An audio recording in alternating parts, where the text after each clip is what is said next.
कसं पाहिजे त्याची आईला, कसा तेज पाहिजे रे चेहऱ्याला, कसा तेज पाहिजे का बघ माझ्याकडे नजर.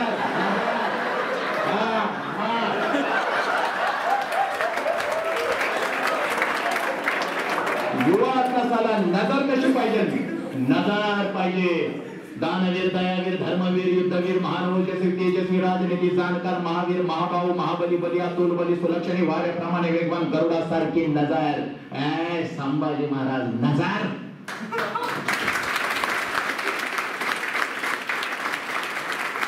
नजर अशी येत नाही की नको तिकडे नजर नव्हतं.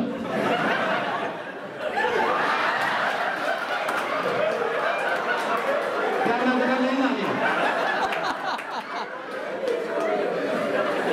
त्या नजराने आमचं वाटोळं केलं. माझा तुझ्या जीव आहे, तू नाही तर कोणच नाही. दिल दिया है जान तुम्हें देंगे. रात्रभर मला झोपच येत नाही. काय वटवाघाच्या आवडत आहे का?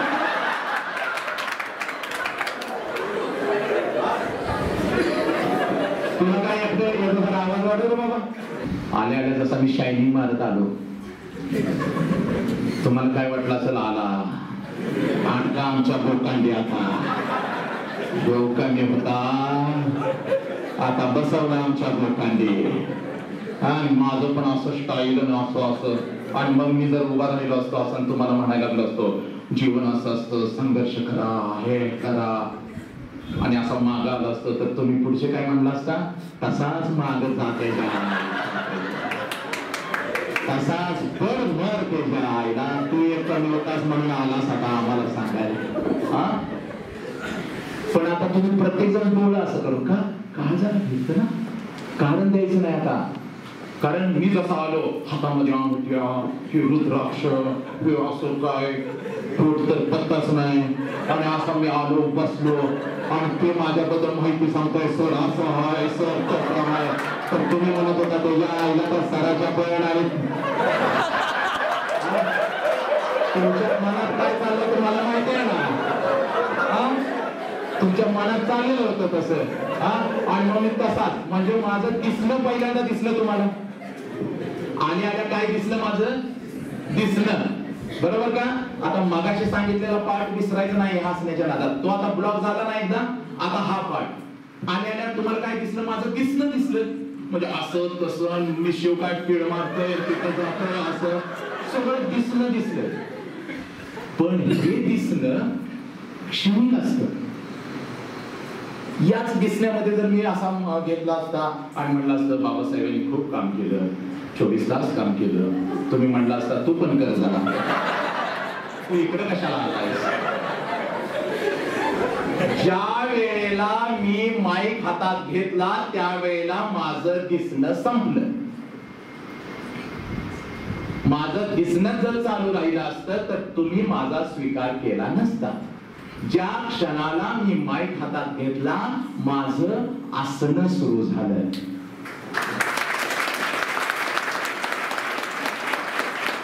स्वामी विवेकानंदांनी सांगितलंय, दिसणं आणि असणं याच्यात जमीन आसमानचा फरक आहे. दिसणं क्षणिक असतं आणि असणंच आपलं आयुष्य घडवतं.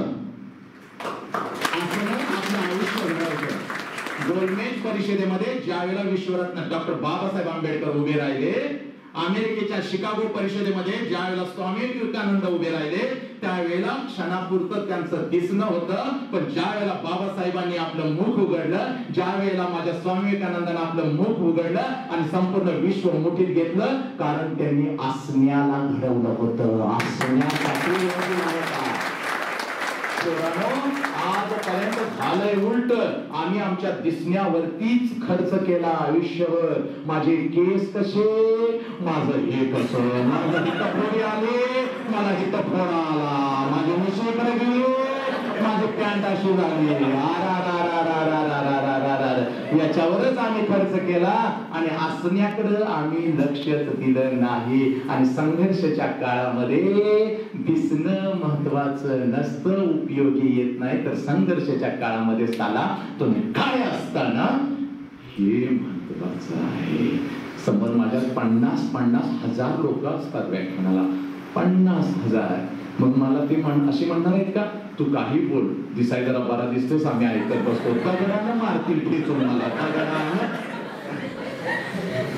दगडानं ठेचून मारतील. त्यामुळे आता या क्षणापासून महत्व द्यायचं आहे असण्याला आणि मग आता संघर्ष करायचा आहे. दिसणं तर पाहिजे.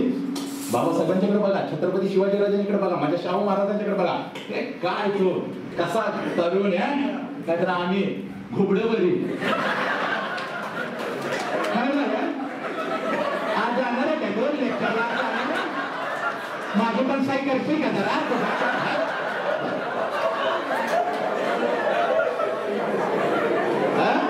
माझी पण साई करशील का? मी जरा बाहेर फिरायला जाते. अभ्यास करणार आहे का? तू जरा केलं मला सांगा. मला झोपायचं, तुझ्या डोक्याच्याकडे जाऊन पाहिजे, तुला नाव ऐकून हे आपली अवलाद. हे काय ही अवस्था? कसं पाहिजे त्याची आईला, कसं तेच पाहिजे रे. चेहऱ्याला कसं तेच पाहिजे का? बघ माझ्याकडे नजर.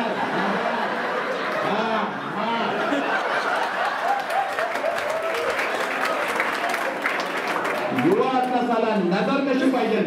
नजर पाहिजे. दानवीर, दयावीर, धर्मवीर, युद्धवीर, महान ओजस्वी, तेजस्वी, राजनीती जाणकार, महावीर, महाभाऊ, महाबली, बली, अतुल बली, सुलक्षणी, वाऱ्याप्रमाणे वेगवान, गरुडासारखी नजर. संभाजी महाराज नजर.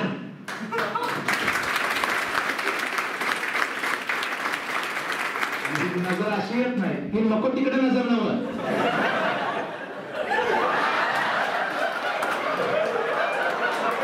त्या नजरा नाही झाल्या, त्या नजराने आमचं वाटोळं केलं.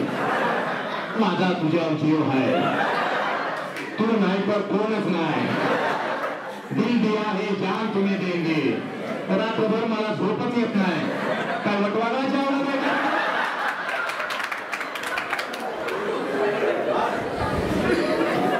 तुला काय एकटं आवाज वाटतो बाबा? तुला काय एकट्याला झालं का प्रेम? काय चाललंय? कुठं वेळ चाललाय? कुठे वेळ चाललाय? मोबाईल सारखा इन्स्ट्रुमेंट एक तुमच्या हातामध्ये दिलं, किती वेळ त्याच्यात, किती म्हणजे डोकं घालूनच त्याच्यात बसायचं का? आणि आईनं काय विचारलं? अभ्यास आहे आम्हाला, अभ्यास होतोय आम्हाला, अभ्यास होतोय. काय झोपला तरी चादरीच्या आत मोबाईल आहे. आई अजून जागी, आई अजून जागी. मग तुझ्यासाठी आईने म्हणावं, लाज वाटायला पाहिजे. काय चाललंय? मोबाईल आपल्यासाठी आहे. मोबाईल हे एक शस्त्र आहे. मोबाईल करेक्ट, मोबाईल हे एक शस्त्र आहे. त्या शस्त्राचा शस्त्रासारखा वापर झाला पाहिजे. त्या शस्त्राने युद्ध करायचं आहे. त्या शस्त्राने स्वतःला मारून घ्यायचंय का? येड्यागत सकाळी उठलं तर संडासात पण मोबाईल म्हणून जायचं, तिथं बसून शोध सकाळ. तुला काय वास बीस येत नाही का? तिथून शोध सकाळ.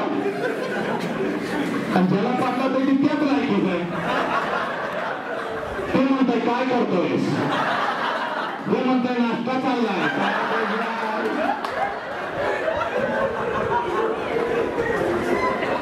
अरे काय चाललंय?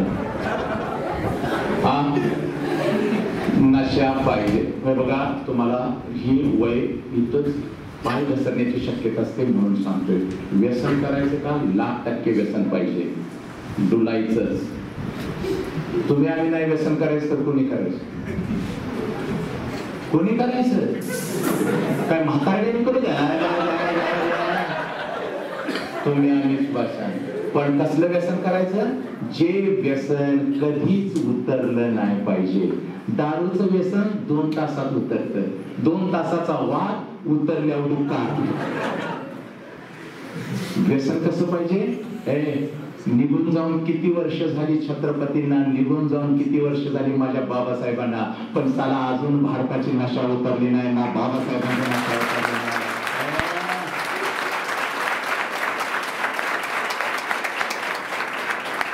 आपल्या गेल्यानंतर सुद्धा साला आपल्या लोकांना आपली नशा चढली पाहिजे अशी नशा करायची, प्रेम करायचं पुस्तकावरती. 1,00,000% लग्न होणार आहे की नाही? ज्या गोष्टी होणार आहेत त्याच्या मागे काय वेळ घालवायचा? तुम्हाला बाप काय कसं ठेवणार आहे का? कसं ठेवणार आहे का? माझा ऐका, एक पोरांनो, अतिशय महत्वाचा संदेश. आई बाप सांगू शकत नाही, शिक्षक सांगू शकत नाही, मला सांगण्याचा अधिकार आहे म्हणून सांगतोय. आई बाप तुम्हाला तसंच ठेवणार आहेत का? 1,00,000% लग्न होणार आहे, 1,00,000% प्रेम होणार आहे, 1,00,000% मुलं बाळ सगळं सगळं होणार आहे. आणि एकदा लग्न झाले की पुन्हा विचारा हालत आमची काय आहे. लग्न झालं ना, बायकोचं नाव काढलं तर मी पळून जातो या. हे सगळं होणार आहे की नाही? सगळं होणार आहे. बर, समजा एखादा मुलगा आवडला, ऐकून घ्या पुढे. आवडला एखादा मुलगा, तुमच्या बरोबर शिकतो, कुठं तर शिकतो, कॉलेजमध्ये शिकतो, ज्ञानी आहे, खूप आवडला. आवडला याचा अर्थ काय आहे? तो मुलगा पाहिजे, मला त्याच्याशी लग्न करायचं. ओके, जा वडिलाला सांग, वडिलाला सांग, बाबा असा आहे, बाबा तसा आहे, बाबा तसा आहे, हे आहे, ते आहे, ते आहे, ते आहे, ते ते असं बघून घ्या सगळं. हा, सांग, व्यक्त हो, व्यक्त हो, ते होणारच आहे. आज ना उद्या 2 वर्ष लेट झालं. 30 मध्ये लोकांची लग्न झाली, 35 मध्ये लोकांची लग्न झाली, 35 मध्ये लोकांची लग्न झाली.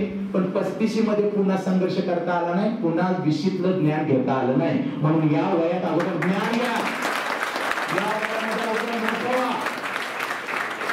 जे होणार आहे त्याच्यासाठी वेळ खर्ची करू नका. लय आरच्या परशी व्हायच्या, आरची आणि परशा व्हायच्या नादाला लागू नका. ते तिथंच बरं आहे, सुंदर दिसतंय. बंदूक काढली, परशाला घेऊन गेली, काय परशा भार गेले भार.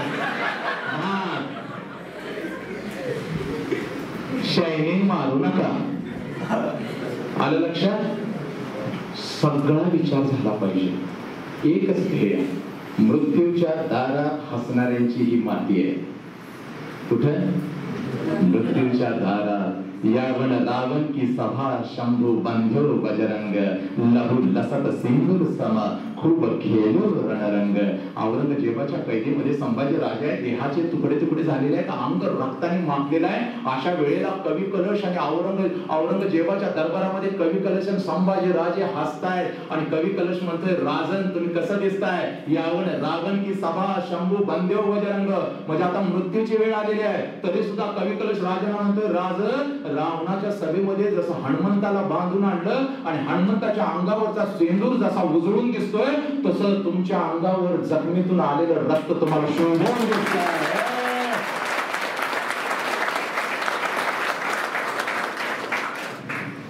मालिक तेरी रजा रहे और तू ही तू रहे, बाकी न मैं रहूं न मेरी आरज़ू रहे, जब तक कि तन में जान रगों में लहू रहे, तेरा ही जिक्र या तेरी जुस्तजू रहे. कोण? राम प्रसाद बिस्मिल समोर फासाचा फंदा आहे. तरी इंग्रज म्हणतो आखरी ख्वाहिश क्या है? ये ले दूध का ग्लास, एक ग्लास दूध, आखरी ख्वाहिश पूरी करने. त्याला तो म्हणतो, अगर मुझे वापस दूध पीना है तो अपनी माँ की कोख से जन्म लेकर वापस माँ की कोख से ही दूध पीऊंगा. मृत्यूच्या दारात हसणाऱ्यांची ही माते आहे. विश्वरत्न डॉक्टर बाबासाहेब आंबेडकरांच्या विचाराने प्रेरित झालेले आपण युवक आहे. बदलून टाका. प्रेम करा तुमच्या कर्तृत्वावरती, प्रेम करा तुमच्या ध्येयावरती. आणि ज्या वेळेला तुम्ही स्वतःला सिद्ध कराल त्यावेळेला लाखो लोक जीव उधळून तुमच्यावरती टाकतील. लाखो लोक तुमच्यावरती जीव उधळून टाकतील. गर्दीत मला राहायचं नाही तर गर्दीसाठी मला जगायचं आहे. ह्या काळजावरती जोपर्यंत तू स्वतःला सिद्ध करत नाहीस, तुला जगाला बोंबलून सांगावं लागेल मी असा आहे तसा आहे. पण ज्या दिवशी तू स्वतःला सिद्ध करशील, जग बोंबलून सांगल तुझ्याबद्दल हा असा आहे, हा असा आहे.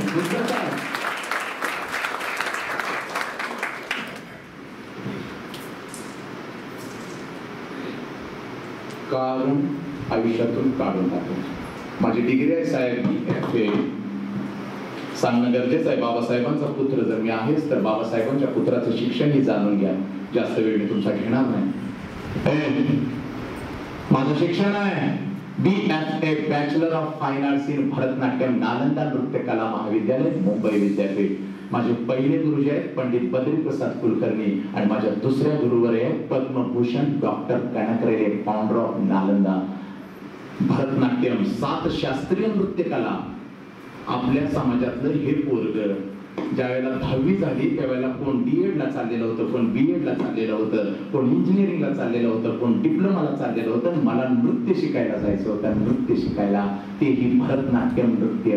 ताम तकिटा तकता दिमी तकिटा तकता दिमी तकिटा तकता दिम प्रकटम ता तुझे तक जे तुझ्याला तक जाना कपडी. Yes, this is the Bharatanatyam. ता तै तै तत धित तै तै. हे शिकण्यासाठी 12वी नंतर नालंदात गेलोय. त्या काळी 92 ला मी 12वी झालो. 93 ला मी नालंदामध्ये प्रवेश घेतला. नृत्य शिकण्यासाठी बाबासाहेबांचं हे पोरग चाललेलं होतं. गौतम वसतिगृहामध्ये माझी निवड झाली. तिथं राहत होतो आणि लक्षात घ्या, समाजाला डावलून समाजाच्या विरोधात मी नृत्य शिकायला प्रवेश घेतलेला होता. लहानपणीच बाप निघून गेला, पण आईने माझ्या मला मोठं केलेलं होतं. आईला सुद्धा समाज नावं ठेवायला लागला. हातात तोंडाला आलेलं पोरग नृत्याला घालून काय करते. पण पळून आलो. सांगलीतून पळून आलेलं पोरग मुंबईच्या युनिव्हर्सिटीमध्ये प्रवेश घेतला. 1 महिना गेला, 2 महिने गेले आणि 2 महिन्यानंतर मला कळालं आपला टिकाव या मुंबईच्या नगरीमध्ये लागणार नाही. आपला टिकाव या मुंबईच्या नगरीमध्ये लागणार नाही, कारण इंग्लिश आपल्याला येत नाही, संस्कृतचा आपला संबंध नाही. जे विषय होते ते सगळे इंग्लिश मधून होते आणि नाट्यशास्त्राचा अभ्यास करायला संस्कृत शिवाय पर्याय नव्हता.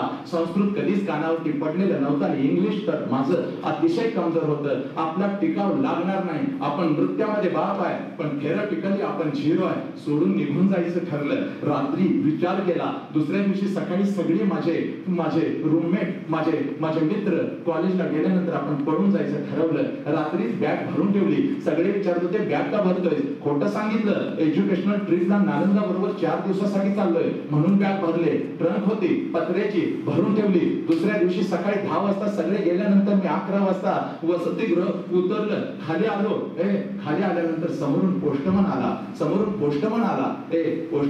पोस्टमन म्हणाला रूम नंबर 33. मी म्हणालो काय झालं. वसंत हंकारे. मी म्हणालो मीच. काय झालं. पत्र आलंय. पत्र आलं म्हटल्यानंतर हातातली ट्रंक खाली ठेवली. पोस्टमनचं पत्र हातामध्ये घेतलं. आंतरदेशी पत्र होतं माझ्या लेकरानं. 15-20 वर्षापूर्वी ते आंतरदेशी पत्र होतं. ते फोडलं. 93 ची गोष्ट. पत्र फोडलं. आईचं पत्र होतं. पत्र वाचायला सुरुवात केली. पत्रामध्ये आईने लिहिलं होतं, माझ्या लेकरा 3 महिने झालं निघून गेलायस. तुला बघावंसं वाटतं. तुझी आठवण येते. तुझी आठवण आली की मी खूप रडते. अरे तू गेलायस, पण इथे प्रत्येक जण मला नावं ठेवतो. प्रत्येक जण माझ्याकडे बोट करून दाखवतो. प्रत्येक जण मला हेणवतो. पोराचं आयुष्य खराब केलं. पोराला नाचा करायला हिनं मुंबईला पाठवलं. पोरग हुशार होतं, पण पोराच्या आयुष्याची बर्बादी आईनं स्वतः केली. प्रत्येक जण मला नावं ठेवतोय, पण पोरा माझा तुझ्यावरती विश्वास आहे. ज्या कामासाठी केलायस ते काम पूर्ण केल्याशिवाय परत मला तोंड दाखवू नकोस. आयुष्यामध्ये कुठला मोटिवेशनल स्पीकर नव्हता. आईच्या एका पत्रानं आयुष्य बदललं. कॉलेज सोडून निघालो होतो. पावलं परत वसतिगृहाकडे वळली. वरती गेलो. ट्रंक फेकली. सायकल काढली. नालंदाला गेलो. कनकबाईंच्या चरणावरती डोकं ठेवलं. Kanakbai, I want to learn English. I want to learn Sanskrit. कारण का मला शिकायचंय. मला डिग्री पूर्ण करायचंय. कॉलेज सोडून चाललो होतो, पण हे आईचं पत्र. आता मला आईसाठी शिकायचं आहे. जीव गेला तर घेत आईची मान खाली जाता काम नये. आईसाठी परत पूर्ण 98 ला डिग्री पूर्ण केली. BFA भरतनाट्यम 98 ला डिग्री पूर्ण केली. मुंबई युनिव्हर्सिटीमध्ये दुसरा आलो. लक्षात घ्या, मुंबई युनिव्हर्सिटीमध्ये दुसरा आलो. 2001 ला विचार मंचावरती उभं राहिलो. नृत्याचे कार्यक्रम करून संपूर्ण भारतातील युवाला आनंद मिळतो, मनोरंजन होतं, हे मला कळालं. मला मनोरंजन नको होतं आणि म्हणून विचार मंचावरती आलो. सगळा अभिनय पुन्हा विचार मंचावरती आणला आणि विचार मंचाच्या माध्यमातून मुलांचं परिवर्तन होऊ लागलं आणि परिवर्तन काळाची गरज होती. म्हणून नृत्यातून विचार मंचावरती आलो. पोरांनो, 1000 पोरं पेटवली. 1000 पोरं व्यसनमुक्त केली. 1000 प्रेम प्रकरणांना चांगलं रूप दिलं, चांगलं स्वरूप दिलं. आज पोरं आनंदाने आयुष्य जगतायत आणि म्हणून तुमच्या पुढे उभं राहिलोय. एक क्षण आयुष्य बदलून टाकतो. माझ्या एका आईच्या पत्राने, एका वाक्यानं माझं आयुष्य बदललं. ताकद तुमच्यामध्ये आहे, आतमध्ये आहे. फक्त तो क्षण पकडा आणि आयुष्य मोठं करा पोरांनो. आयुष्य मोठं मोठं करा, काय मी तुम्हाला जास्त सांगणार, काय मी तुमच्याशी जास्त बोलणार, हे सगळं काही तुम्हाला कळतं. भिवू नका. इंग्लिश असो, काही असो, कुठलीही भाषा असो, कुठलीही लँग्वेज असो, आपला वीक पॉइंट आहे ना त्याच्यावरती अभ्यास करा. आपल्या वीक पॉइंटला, आपली कमजोरी आहे ना त्याला ताकद बनवा. ताकद. मराठी बोलता येत नव्हतं, इंग्लिश बोलता येत नव्हतं, हिंदी भी मुझे मालूम नहीं थी, लेकिन आज ऐसा वक्त है in any language I am taking, in any language I can speak, in any language I am taking lectures in English. मैं हिंदी में भी बात करता हूँ, मराठी में भी बात करता हूँ. अगर कन्नड़ बोलनी है तो मेरे लिए ट्रांसलेटर रहता है. अगर इंग्लिश हाई लेवल की इंग्लिश बोलनी है तो मेरे लिए ट्रांसलेटर रहता है. ट्रांसलेटर के साथ मैं बात करता हूँ और सामने वाले लोग सुनते हैं, क्योंकि लैंग्वेज के लिए ट्रांसलेटर मिळे तो ज्ञानाला ट्रांसलेटर मिळत नाही. जगाच्या कोणत्याही विचार मंचावरती आज मी उभं राहू शकतो. जगाच्या कोणत्याही विचार मंचावरती आज मी उभं राहू शकतो, कारण माझ्या रक्तामध्ये बाबासाहेब आहे, माझ्या रक्तामध्ये लक्षात घ्या छत्रपती शिवाजीराज आहे, माझ्या रक्तामध्ये मायरामाई आहे. एक पत्र असंच बाबासाहेबांना गेलं होतं, तेवढं तुमच्या समोर ठेवतो आणि मी तर थांबतो. लेकरांनो हे ऐका, एक पत्र. तुम्हाला काय वाटतं आम्हाला माहित आहे का?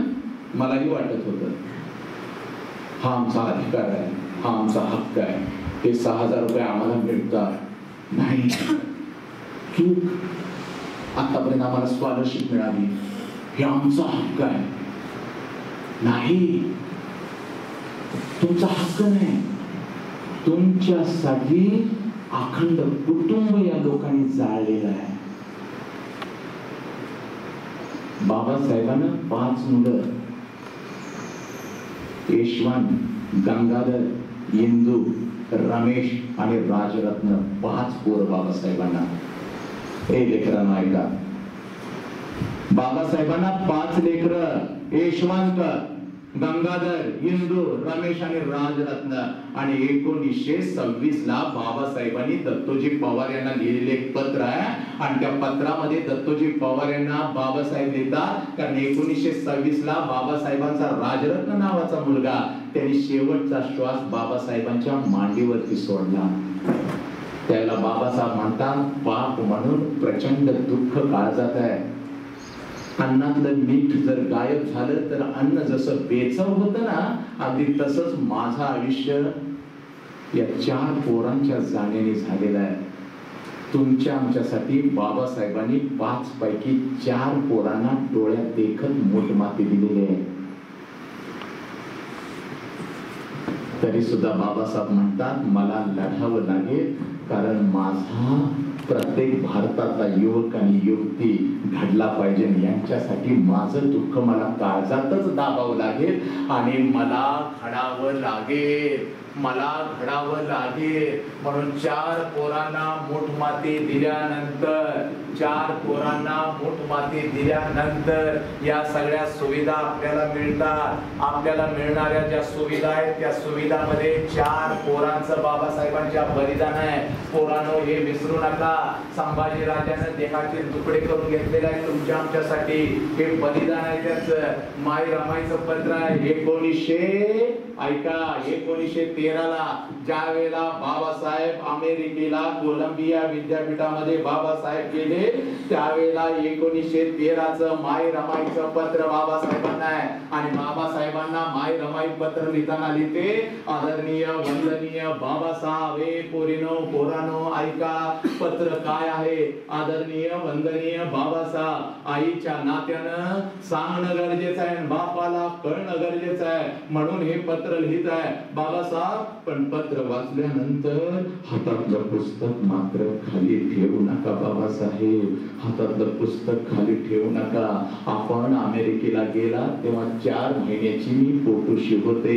आपलं बाळ माझ्या उदरामध्ये वाढत होतं. आपण गेलात आणि मी बाळाला जन्म दिला, पोरग झालं. आनंदानं नाव त्याचं मी रमेश ठेवलं. बाबासाहेब, मी स्वप्न बघत होते 2 वर्षांना आपण याल, 2 वर्षाने याल, तेव्हा आपला रमेश 2-2.5 वर्षाचा झालेला असेल आणि तो पळत पळत तुमच्याकडे येईल. बाबा बाबा म्हणून तुम्हाला मिठी मारेल, बाबा बाबा म्हणून तुम्हाला मिठी मारेल, बाबा म्हणून तुम्हाला मिठी मारेल. तुम्ही रमेश रमेश म्हणून त्याला अंगा खांद्यावरती खेळवाल. स्वप्न बघत होती, पण बाबासाहेब स्वप्न विरून गेली. गेली. सांगताना अतिशय दुःख होतंय.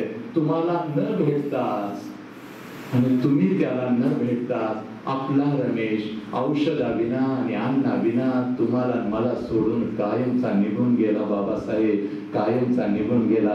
बाबासाहेब एक बाप होता. डोळ्यामध्ये नक्कीच पाणी आलं असेल. बाबासाहेबांनी डोळ्यातलं पाणी पुसलं असेल. हातामध्ये बाबासाहेबांनी पेन घेतला. मोठी वेदना होती. ज्या पोराला आपण बघितलंच नाही ते लेकरू आपल्याला सोडून गेलं. मोठी वेदना होती. बाबासाहेबांनी लक्षात घ्या, हातामध्ये पेन घेतला आणि बाबासाहेबांनी हातामध्ये पेन घेऊन माई रमाईला पत्र लिहिलं. प्रिय रमा, हे पत्र वाचल्यानंतर हातातलं पुस्तक तर खाली ठेवणारच नाही, पण एवढा शिकेन भारतातला कुठलाही रमेश अन्नाविना आणि औषधाविना आपल्या आई वडिलाला सोडून जाणार नाही. एवढा शिकेन.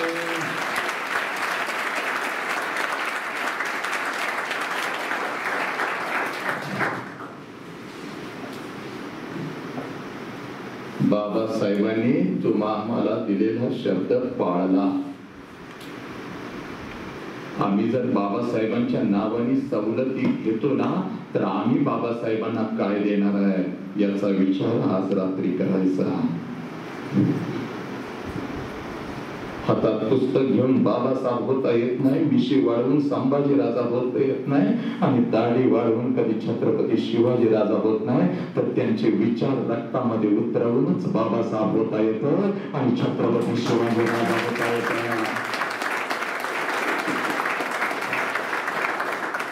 खबरदार, तुमच्या आमच्यावरती यांची जिम्मेदारी आहे. आणि म्हणून माझ्या तमाम युवकांना सांगतो, नशिबाना अशी चांगली लोक तुमच्या पाठीशी आहेत. यांचा पुरेपूर फायदा घ्या, मोठं व्हा. आता शेवटचा एकच विचार काळजामध्ये पेरतो, मी तर थांबतो. खूप हसला.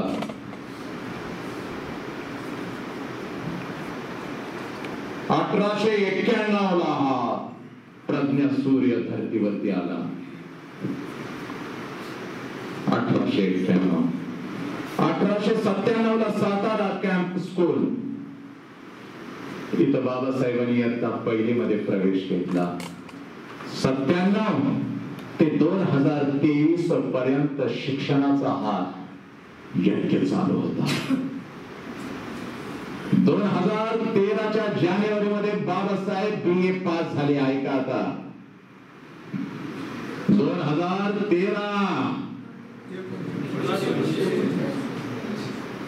1913 ला बाबासाहेब जानेवारी महिन्यामध्ये BA ची परीक्षा पास झाली. 1912 ला बाबासाहेबांनी डिसेंबर महिन्यामध्ये परीक्षा दिली. जानेवारी मध्ये रिझल्ट आला. बाबासाहेब 1913 ला BA ची परीक्षा पास झाले. 11.5 पाऊंडची स्कॉलरशिप सयाजीराव गायकवाड यांनी 3 वर्षासाठी दिली आणि बाबासाहेब अमेरिकेला कोलंबिया विद्यापीठासाठी रवाना झाले. हा इतिहास तुम्हाला माहिती आहे. 1920 केलं तरी सुद्धा तुम्ही जागे आहात, म्हणजे इतिहास तुम्हाला पाठ आहे. पण इतिहासाचा मागचा तर्क आज मी सांगून जातो तुम्हाला. 1913 ते 1923 मध्ये बाबासाहेबांनी 5 पदव्या घेतल्या. अमेरिकेतून बाबासाहेबांनी MA केलं, PhD केली. त्यानंतर बाबासाहेब इंग्लंडला गेले, London school of economic and political science, आणि येथून बाबासाहेबांनी 3 पदव्या घेतल्या. MSc केलं, DSc केलं आणि ग्रेड इन मधून बाबासाहेबांनी बार ऍट लॉ घेतली. इथपर्यंतचा इतिहास तुम्हाला पाठ आहे. इथपर्यंतचा इतिहास तुम्हाला पाठ आहे. पण आता पुढे ऐका. बाबासाहेबांना फक्त 3 वर्षासाठी स्कॉलरशिप मिळाली होती 11.5 पाऊंडची. बाबासाहेबांनी 3 वर्ष शिक्षण पूर्ण केलं. बाबासाहेबांना इंग्लंड मध्ये जायचं होतं आणि तिथून MSc आणि DSc करायची होती. 1917 ला बाबासाहेब लंडनला गेले, इंग्लंड मध्ये गेले. स्कॉलरशिप संपलेली होती. सयाजीराव गायकवाड यांना विनंती अर्ज केला. सयाजीराव गायकवाडांनी 1 वर्षाची स्कॉलरशिप बाबासाहेबांना वाढवून दिली. बाबासाहेबांची बघता 1 वर्षाची स्कॉलरशिप संपली, म्हणजे एकूण 4 वर्षाची स्कॉलरशिप बाबासाहेबांची संपली. बाबासाहेबांना अर्धवट शिक्षण सोडून भारतात यावं लागलं. केलं. पण बाबासाहेबांनी इंग्लंडमध्ये आपल्या ज्ञानाचा असा ठसा उमटवला होता. तिथल्या प्राध्यापकांनी बाबासाहेबांना लेखी दिलं, 1917 ते 1921 या कालावधीमध्ये कधीही तुम्ही इंग्लंडला येऊन तुमचं शिक्षण पूर्ण करू शकता. एवढं बाबासाहेबांना लेखी दिलं. ज्ञानाच्या जोरावरती बाबासाहेब आर्थिक स्थिती खचल्यामुळं बाबासाहेब आले. यातून शिकायचं आहे, लक्षात घ्या. आर्थिक स्थिती खचल्यामुळे बाबासाहेब भारतामध्ये आले. भारतामध्ये आल्यानंतर मुंबईला सिडन कॉलेज ऑफ कॉमर्स इथे बाबासाहेबांनी 18 ते 20 सर्व्हिस केली. 2 वर्षाची सर्व्हिस मध्ये 450 पगारांनी बाबासाहेबांनी आर्थिक संपत्ती मिळवली. त्यातले थोडे पैसे रमायला दिले, बाकीचे घेऊन बाबासाहेब पुन्हा इंग्लंडला गेले आणि बाबासाहेबांनी तिथून 3 डिग्र्या पूर्ण केल्या. पहिली डिग्री होती MSc, दुसरी डिग्री होती DSc, MSc, DSc आणि तिसरी बार ॲट लॉ. आता माझ्या लेकरांनो ऐका, या 3 पदव्यांचा अभ्यासक्रम पूर्ण करण्यासाठी कोणत्याही सामान्य मुलाला कालावधी लागतो 8 वर्षाचा. जर तुम्हाला MSc करायचं असेल, DSc करायचं असेल, बार ॲट लॉ करायचं असतील आणि या 3 पदव्या जर तुम्हाला पदरात पाडून घ्यायचे असतील तर बाबासाहेब सांगतात की या पदव्यांचा कालावधी आहे 8 वर्षाचा. आता मी भारतीमध्ये येतो का, मला का 6 महिन्यामध्ये हे करायचंय मी तुम्हाला सांगून जातो. पण बाबासाहेब सांगतात हा 8 वर्षाचा अभ्यासक्रम, हा 8 वर्षाचा अभ्यासक्रम मी फक्त आणि फक्त 2 वर्ष आणि 3 महिन्यामध्ये पूर्ण केला. 8 वर्षाचा अभ्यासक्रम बाबासाहेबांनी 2 वर्ष आणि 3 महिन्यामध्ये पूर्ण केला.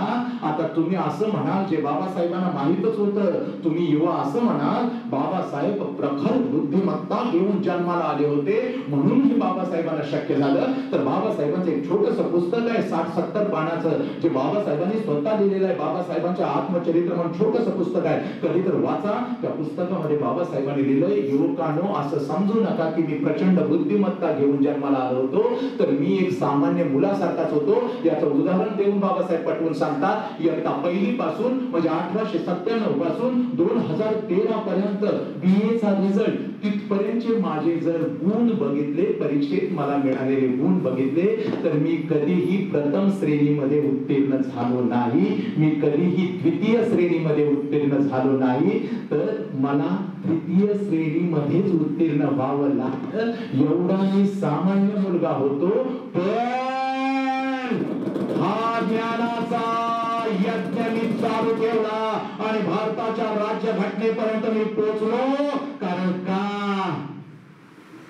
मला माझी जबाबदारी कळाली होती.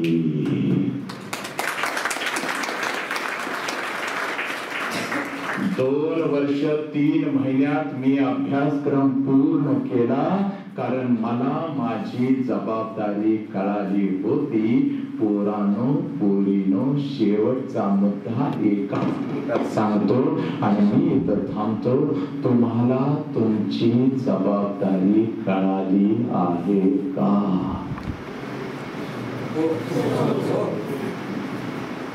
बाबासाहेब सांगतात पुस्तकाच्या पानावरची वाक्य ज्या वेळेला मी अभ्यासाला बसत होतो आणि पुस्तक उघडत होतो, त्यावेळेला पुस्तकाच्या पानावरची वाक्य मला नंतर दिसत होती. पुस्तकाच्या पानावर अगोदर मला माझा बाप रामजी दिसत होता. जो बाप ऐका, जो बाप रात्रीच्या 2 वाजेपर्यंत माझ्यासाठी जागा राहायचा आणि रात्रीच्या 2 वाजता मला अभ्यासाला उठवून माझ्या शेजारी माझ्या पायाजवळ झोपी जायचा, तो बाप मला पुस्तकाच्या पानावर अगोदर दिसत होता. एखादं पुस्तक जर मी मागितलं तर बापाच्या खिशामध्ये 1 आणा सुद्धा नसायचा. पण सकाळी मला सांगून माझा बाप घराच्या बाहेर पडायचा, भीमा येताना तुझं पुस्तक घेऊन येतो. स्वतःला गहाण ठेवायचा, अंगावरचं सोनं विकलं, घरातली भांडी विकली, बहिणीचं दागिनं गहाण ठेवलं, मित्रांच्या समोर भिकाऱ्यासारखा झुकला, पण येताना मात्र मला पुस्तकच घेऊन आला. तो बाप मला पुस्तकाच्या पानावरती दिसत होता. माझ्या बापाचा, माझ्या रामजीचा संघर्ष मला पुस्तकाच्या पानावरती दिसत होता. आणि मी तेव्हाच ठरवलं होतं, जीव गेला तरी बेहतर माझ्या बापाची मान झुकता कामा नये. हा विचार माझ्या मनात खोलवर रुजला होता. मला माझी जबाबदारी कळाली होती आणि म्हणून हा बाबासाहेब घडला. 8 वर्षाचा अभ्यासक्रम 2 वर्ष आणि 3 महिन्यामध्ये पूर्ण केला. पोरीनं तुम्हाला तुमचा बाप कळाला आहे का? अरे रामजीच्या प्रमाणात तुमच्या बापानेही स्वतःला गहाण ठेवलेला आहे. तुमच्या बापानेही स्वतःला घाण ठेवलेला आहे. एकच सांगत असतो पाहुण्यांच्या, एकच सांगत असतो सगळ्या मित्रांना. काय सांगतो? काय सांगतो? पोरगी शिकते, पोरगी शिकते. पोरगी एकदा शिकली की स्वतःच्या पायावरती उभी राहील. पोरग शिकते, पोरग अधिकारी एकदा झालं की स्वतःच्या पायावरती उभं राहील. बस माझी जबाबदारी मग थोडीशी संपते. काय वाटेल ते होते. पोरगीला शिकवायचं आहे. पोरीनं घर गहाण ठेवलेला आहे, गळ्यातलं सोनं गहाण ठेवलेलं आहे, तुझ्या लग्नासाठी पैसा साठवलेला आहे, तुझ्या शिक्षणासाठी पैसा साठवलेला आहे. तुझ्या बापानेही तुला गहाण ठेवलेला आहे. मग तू घरातून बार्टीसाठी तर खरंच बार्टीमध्ये येतेस का? आलीस तर पूर्ण वेळ तू अभ्यास करतेस का? पुस्तकाचं पान जेव्हा उघडतेस तेव्हा खरंच तुला बाप कळाला आहे का? पोरांनो, बाप कळाला आहे का? आज तुमच्या पायामध्ये शूज आहेत, आज तुमच्या अंगावरती ब्रँडेड कपडा आहे. कोणामुळे? फक्त आणि फक्त बापामुळे. आज तुमच्या हातामध्ये अँड्रॉइडचा मोबाईल आहे. कोणामुळे? फक्त आणि फक्त बापामुळे. अन्नाचा घास एक कमी खातो, पण पोरीच्या हातामध्ये अँड्रॉइडचा मोबाईल देतो, कारण पोरगी शिकते, पोरगी शिकते. पोरांनो, जबाबदारी तुम्हाला कळू दे. म्हणून मी महाराष्ट्रातल्या पोरांना सांगतोय, बापाला कधी बघायचं? दिवसा बघायचं नाही बापाला. दिवसा बघायचं नाही बापाला, दिवसा बघायचं नाही. कपडे घालून हसत फिरतो ना रस्त्यानं, तेव्हा बापाला बघायचं नाही. बापाला रात्री जेव्हा बाप आपला झोपतो ना साला, तेव्हा बापाला बघायचं. तेव्हा अंधारात लाईट लावायची, झोपलेला बापाला बघायचं. अंगावरचं बनियन आणि अंडरवेअर 4 ठिकाणी फाटलेली असते साला, पण आपल्या अंगावर ब्रँडेड कपडा चढवतो. त्याचं नाव बाप आहे पोरीनो, त्याचं नाव बाप आहे. मग तुम्ही बापाला न्याय देता का? आईला न्याय देता का? तुमच्या हातातल्या मोबाईल साठी जर बापानं स्वतःला घाण ठेवलेला आहे ना, तर त्या मोबाईल मध्ये रिचार्ज सुद्धा तुमचा बापच मारेल. एका रिचार्ज साठी लाचार व्हायचं नाही, कुठल्या मित्राकडे हात पसरवायचा नाही, कुठल्या मित्राला मेसेज टाकायचा नाही रिचार्ज मार म्हणून. जीव गेला तरी बेहतर. आत्मसन्मानासाठी आत्मसन्मानासाठी आपल्या जीवाचे तुकडे झाले तरी चालतील, पण आत्मसन्मान गहाण कधी ठेवायचा नाही. लक्षात घ्या पोरीनो, आत्मसन्मान गहाण कधी ठेवायचा नाही. जाणीव झाली पाहिजे पोरीनो, कारण बाप फक्त वरून हसत असतो, आतून क्षणाक्षणाला रडत असतो. अनेक लग्न मंडपात अक्षता टाकण्यासाठी लोक मला घेऊन जातात. लग्न शक्यतो मी टाळतो, कारण लग्न झाल्यानंतर आई रडत असते, बहीण रडत असते, मित्र रडत असतात. फक्त बाप असा हसत उभा असतो. तुम्हाला वाटतं सगळे रडतात, माझा बाप रडला नाही. पोरे, जेव्हा तू गाडीत बसतेस नवऱ्यावर निघून जाते, तसा लग्न मंडप सोडतो, घराकडे पळत जातो, तुझी खोली उघडतो आणि ढळा ढळा हंबरडा फोडून एकटाच तुझ्या वस्तूंना मिठी मारून मारून रडतो. उशी सगळी ओली करतो पोरी तुझ्यासाठी. फक्त तुझ्या समोर एवढ्यासाठी रडत नाही, माझी पोरगी खचता कामा नाही म्हणून साला तो रडत नाही. पोरानो, म्हणून सांगतो, माझ्या छत्रपती शिवाजी राजाची मान संभाजी राजामुळे जशी ताट झाली, माझ्या रामजीची मान माझ्या बाबासाहेबांमुळे जशी ताट झाली तशीच तुमच्या बापाची मान तुमच्यामुळे ताट झाली पाहिजे. आयुष्यात काही नाही करता आलं तरी चालेल, पण एक गोष्ट मात्र करू नका, तुमच्यामुळे तुमच्या आई बापाला मान खाली घालावी लागेल असं कुठलंच कृत्य करू नका, लक्षात घ्या. कारण मेल्यानंतर बापाला जाळतात असं म्हटलं जातं. मेल्यानंतर बापाला जाळत नाहीत रे, मेल्यानंतर बापाला जाळत नाही. पण आपल्यामुळे जर आपल्या बापाला मान खाली घालायला लागली तर प्रत्येक क्षणाला बाप घरात जळत असतो रे.